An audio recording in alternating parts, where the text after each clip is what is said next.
fenomena ini banyak yang mengidentifikasinya sebagai truk cabai yang selalu ngebut di jalanan.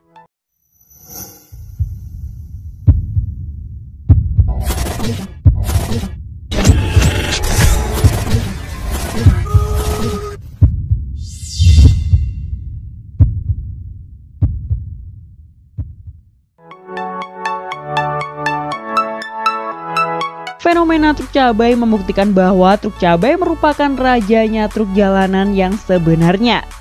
Bagaimana tidak, ekspedisi pengiriman cabai harus benar-benar cepat sampai tujuan dan tepat waktu supaya tidak busuk ketika sampai ke tangan para pembeli. Biasanya pengiriman cabai dilakukan dari Jember yang akan dikirim ke kota-kota besar. Mengingat negara Indonesia merupakan iklim tropis, pastinya cuaca yang panas menjadi poin utama cabai cepat membusuk. Dan inilah yang menjadi tantangan bagi sopir truk untuk mengendarai truknya lebih cepat agar cepat sampai tujuan. Para sopir truk yang membawa cabai harus merupakan sopir-sopir pilihan yang memiliki mental baja serta fisik yang kuat. Belum lagi jika terjadi hal-hal yang tidak diinginkan selama perjalanan karena terlalu ngebut dalam membawa barang bawaannya.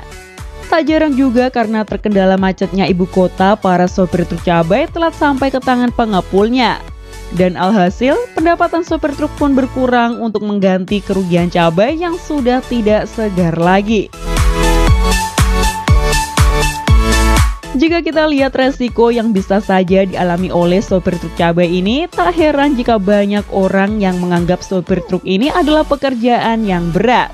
Tapi ada juga yang beranggapan istimewa karena honor yang didapat pun juga lebih besar daripada sopir truk lainnya karena resiko yang bisa saja terjadi banyak sekali.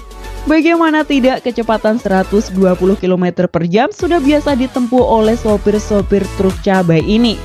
Bahkan jika di tengah malam pun ada polisi itu pun tidak akan menstop truk cabai ini. Karena jika saja di stop karena ngebut, tetap saja truk ini tidak mau berhenti. Jika sopir truk pengangkut kayu atau semacamnya bisa istirahat minum atau makan di warung, tapi hal ini sulit dilakukan bagi sopir truk cabai ini. Mereka kebanyakan lebih memilih membawa bekal dari rumah dan makan secara bergantian dengan sopir cadangannya saat perjalanan. Kendala utama sopir truk cabai saat ini adalah pembangunan infrastruktur yang dilakukan Indonesia yang tak kunjung selesai. Ketika akan masuk ke ibu kota, terutama yang masih banyak pembangunan dan pembuatan jalan tersendat, hal inilah yang menjadi dilema utama bagi para sopir truk pengangkut cabai.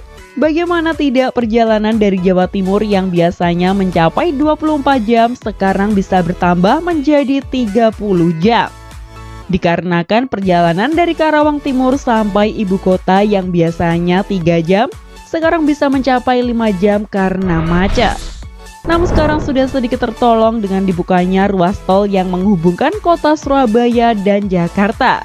Hal ini menjadi titik terang bagi sopir truk cabai bisa lebih santai dan lebih mudah mengantarkan muatannya. Tapi itu juga kalau sopir truk cabai tersebut diberi ongkos tambahan untuk masuk tol yang jika ditotal biayanya juga tidak murah. Kalau tidak ya sama saja kan?